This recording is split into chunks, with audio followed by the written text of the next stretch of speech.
Thomas, and you're here to watch the Business Information Show, where we share information that will help you, information that will help your business, and hopefully information that you can share with others to help them. I'm Leon Thomas. This is the Business Information Show. Here we go.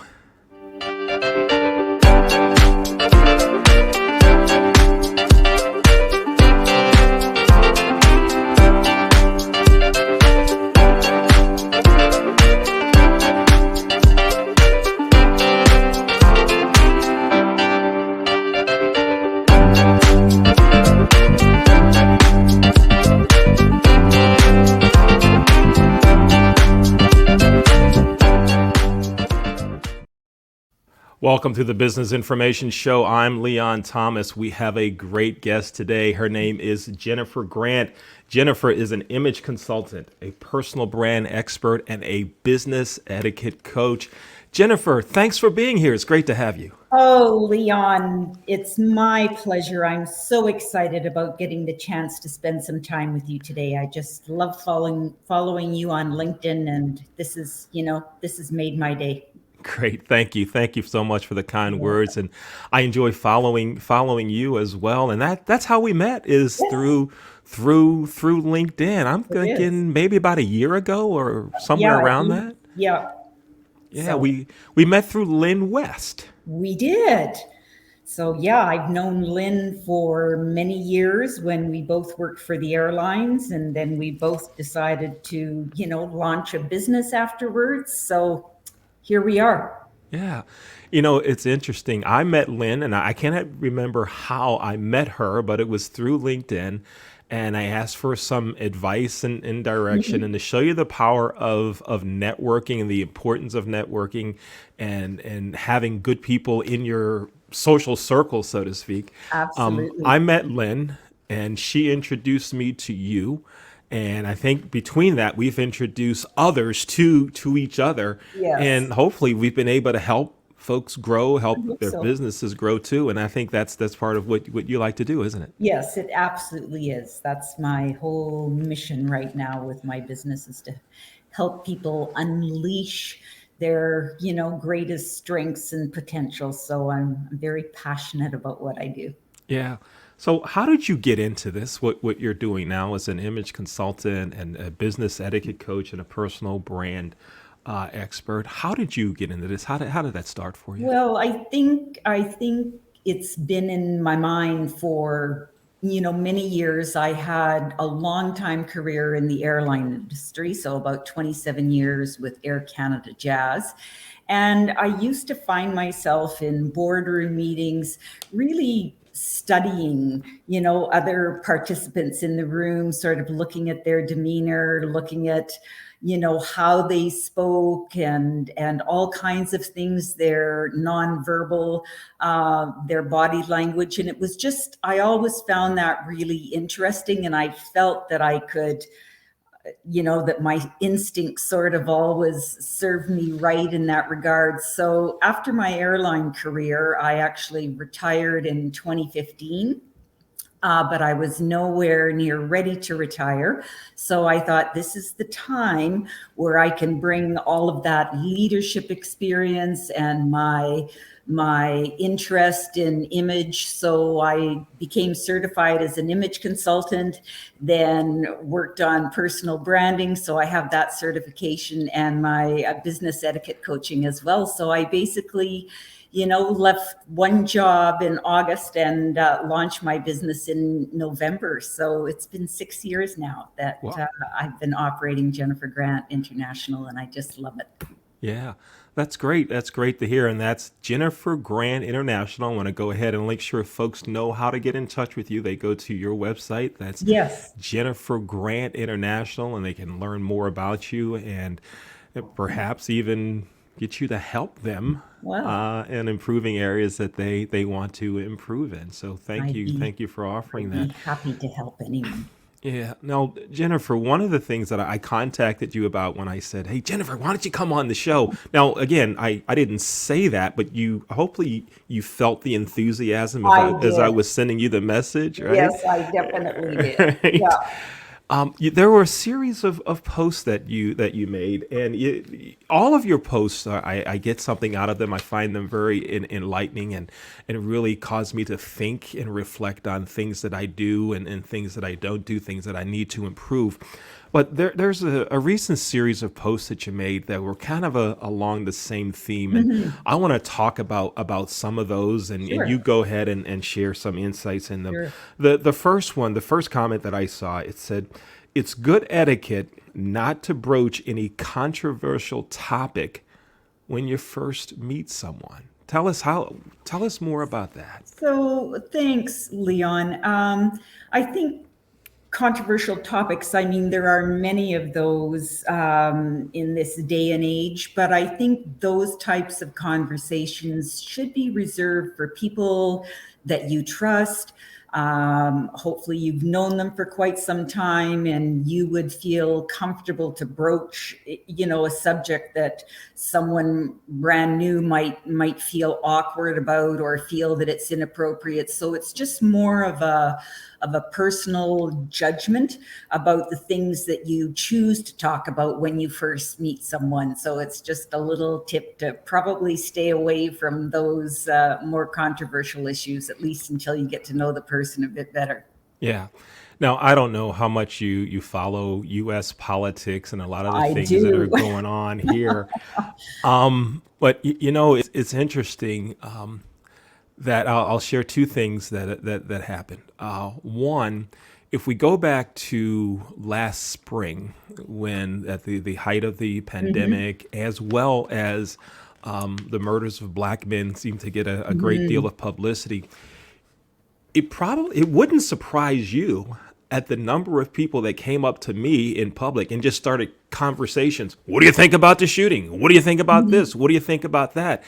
And I'm going, whoa, no, no, that's not the right way to do that. I'm a total stranger. You really shouldn't Mhm.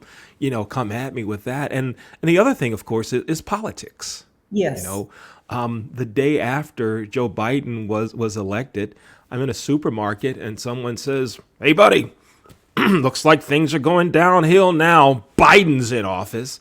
Like, I'm sorry. The only thing that I have in common with you right now, we're in the same store and we both have Diet Coke. What? Mhm.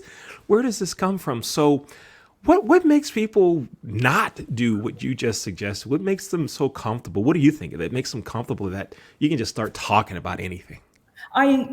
I have experienced that as well, Leon, and it always makes me shake my head a little bit. I think people are very presumptuous.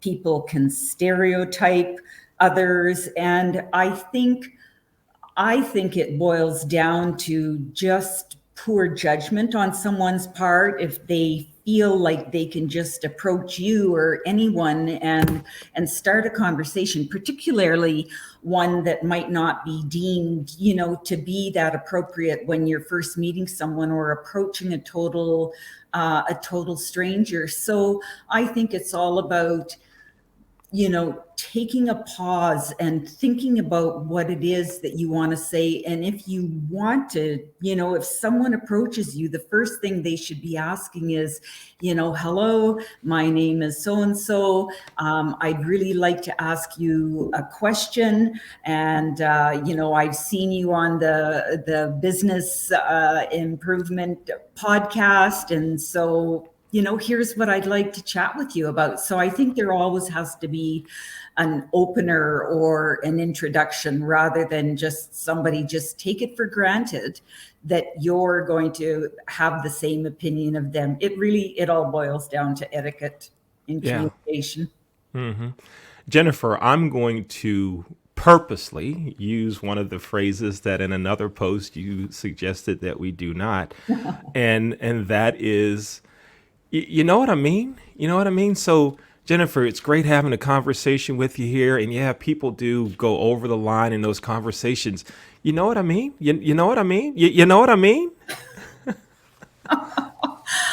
The first thing the first thing I want to say about that is that's really, people say it a lot, but it should be considered as a filler that's not really required. Like if you're speaking with someone and you're being clear and concise and courteous in what you're saying, people will know what you mean because you're speaking it. You don't have to do that add on, if you know what I mean, if you know what I mean. It just, it's really not necessary. It's just something that we, let evolve into our communication. That's really, there's no need for it at all. You're better not to say anything than to say, do you know what I mean?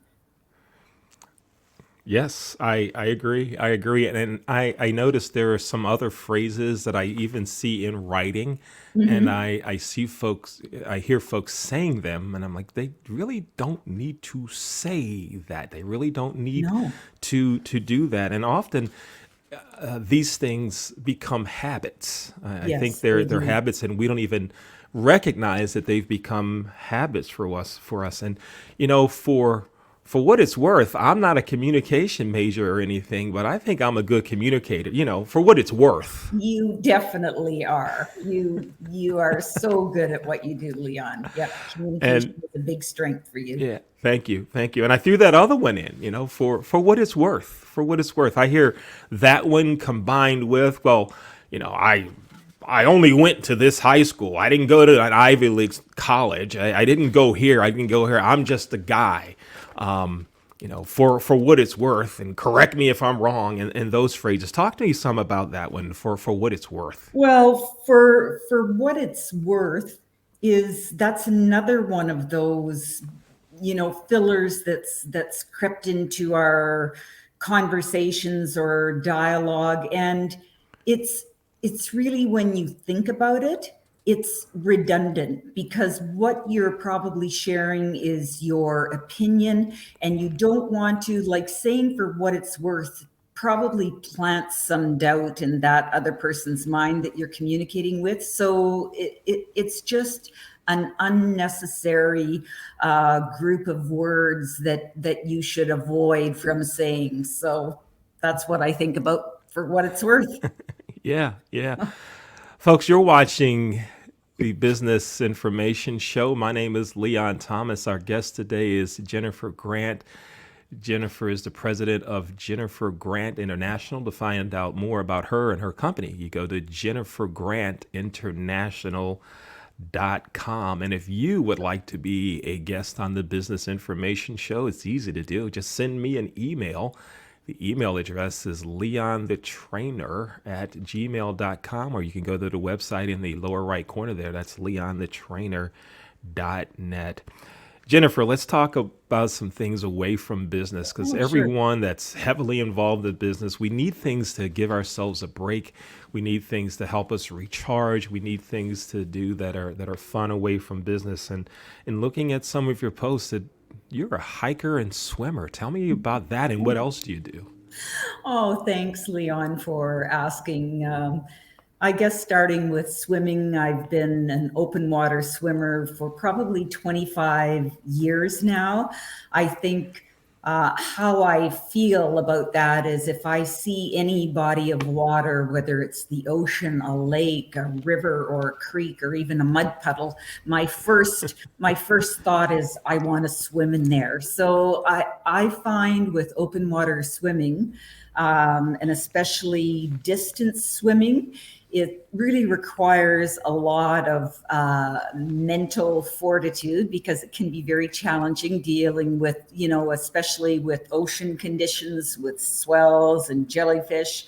But I also find it, for me, it doesn't matter how long or how far I swim or what physical effort I exert, I always feel restored somehow. And I think that we all have different things that fill our soul. And I think open water swimming for me definitely does that. I'm just happy and I'm at peace when I'm in the water, and I just find it's a wonderful thing to do. So I hope to swim for the rest of my life. And the other thing, it's interesting, when the pandemic started, and we were all, spending quite a bit more time indoors. and not being around a lot of other people, I thought, well, maybe this is an opportunity. I talked about hiking for years. And so I started hiking in a local area here in Kelowna, and I'd go out for about an hour and a half every day during the week and do a longer hike on the weekends, probably 2 to 3 hours. And now this is more than a year and a half later. I've probably only missed maybe 5 or 6 days at the most. So that's another thing that I really enjoy doing, is just being out with nature, giving myself time to think, and nourishing my body and my mind.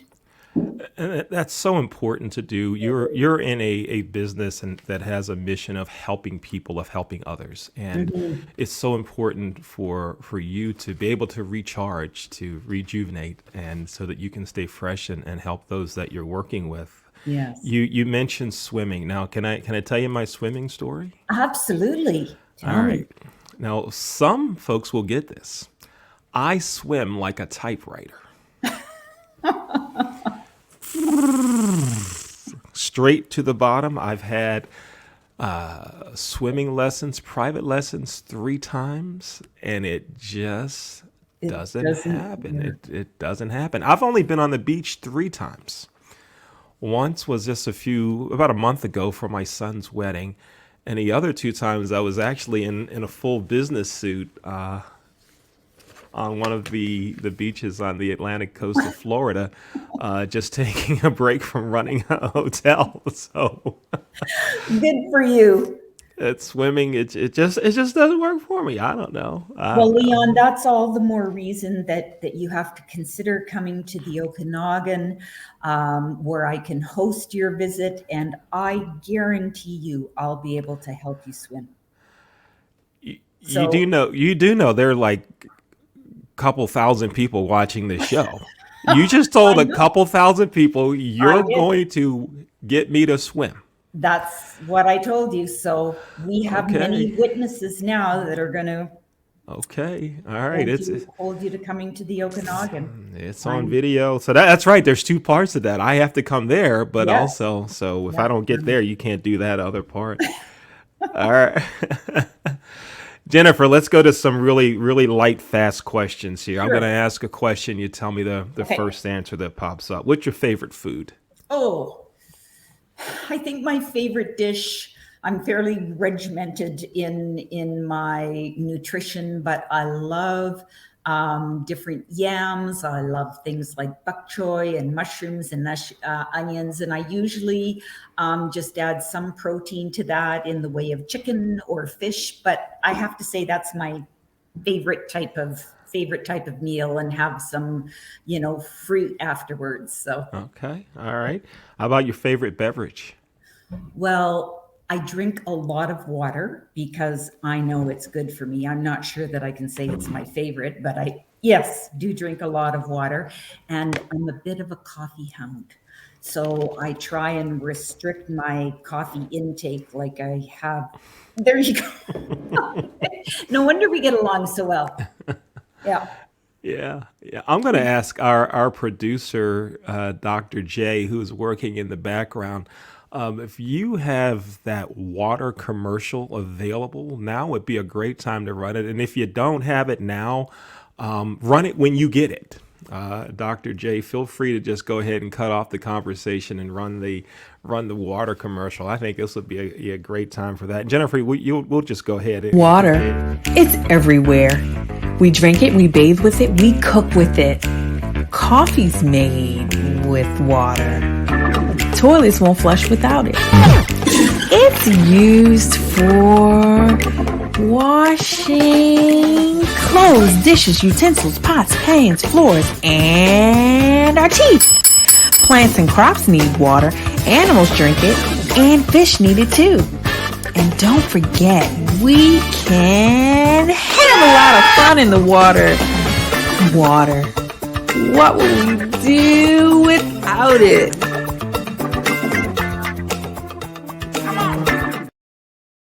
There we have it.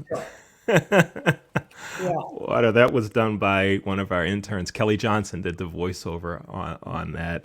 And we were talking about water, so I thought, hey, it was great Why to get not? the water flow in there. Tell me a Exactly. food you don't like. What food, like if you came to my house and I had something down here, you're like, if I'd have known they were having that, what is that food? I don't. The only thing I'm challenged with, Leon, is I've got a garlic, intolerance, and anything that's really hot and spicy, I can't seem to manage that. Sometimes I feel like I'm missing out when, in a restaurant, or it's just such a wonderful aroma. But unfortunately, that just does not go well with me. So plain, you know, plain as me. I'm very close to that too. Are The you? the hot sauces and hot spices just Yeah. doesn't fly with me anymore. So Jennifer, folks can go to jennifergrantinternational.com to find out more about you, more about your company. And who would be a perfect person for you to talk to? Someone that's looking to do what? To Oh my improve gosh. what? Give me the whole how you can help. That's a great question, Leon. Thank you for asking that. So, early on in my business, I was getting advice in both ears and just sort of trying to figure out what is it exactly that I want to do, that I can do for people. And every time I thought about it, I thought there's so many things that I can do for people because I've had 30 years of corporate experience, and I can just about do anything. So it was suggested that I niche and just concentrate on one particular target market with one product that I offer. And I did try that. And while it was effective, it just didn't feel like it was me. I thought I've got so much more to give, and there's so many more ways that I can help people. So basically, I'll do one-on-one coaching. I do group coaching, seminars, workshops. I do motivational keynotes. I work with a broad range of clientele. It can be, a CEO, executives, managers, frontline teams. I love working with frontline teams. I do a bit of work with university and college students that are just in their last year and venturing out into the work world. And I've also lately, for the last couple of years, I've been actually helping people with their startup businesses. So people that are just, I'm not an expert in that regard, but I do, having experienced my own startup business and all the challenges and opportunities that come with that, I've been fairly helpful and effective in helping other people do that. And I guess that's it in a nutshell. I love doing personal branding work. I feel it's really important for us. Anytime that we're out in the world, or if we're active on social media, that we have a well-established personal brand. And then I think all encompassing is the need for us these days to be respectful, to be kind, to be courteous. And I think that all falls under business etiquette. So, I wear a lot of hats and I never say no. And if someone needs help with something, I'm there for them. That is great. That is great. We need more people like you who have Oh, that helping attitude. And one other thing you talked about, being a business coach for folks that are just starting their business. I do some of that, but it's interesting in the restaurant business, mhm. because I failed several times in the restaurant business. So I can look and say, this is what you don't Don't want to want to do. do. All right. And I don't mind sharing those stories as well. No, Jennifer that's. Grant, thank you so much for being with us today. Oh my gosh, Leon, it's just been a pleasure. I can't tell you. I think I didn't sleep last night just knowing that I was going to be on a podcast with you. Great. That's I'm so your cool to I'm hear. your big fan. One Thank of you. one of many, I'm sure. All right. Thank you so much. I Yeah. really appreciate the kind comments. And Thank you. and thank you to Dr. J for doing the magic behind us. Dr. J, he's the man, the best in the The business. man. Happy Yeah. to have him with us. Folks, I'm Leon Thomas. That's Jennifer Grant. To learn more about Jennifer and the services that her company can provide, go to jennifergrantinternational.com. I'm Leon Thomas. You just watched another episode of the Business Information Show. If you'd like to be a guest on the show, or you know someone that would like to be a guest, please ask them to email me. My email address is leonthetrainer@gmail.com, or they can go to my website. That's leonthetrainer.net. Thanks for watching another episode of Business Information Show. Here we go.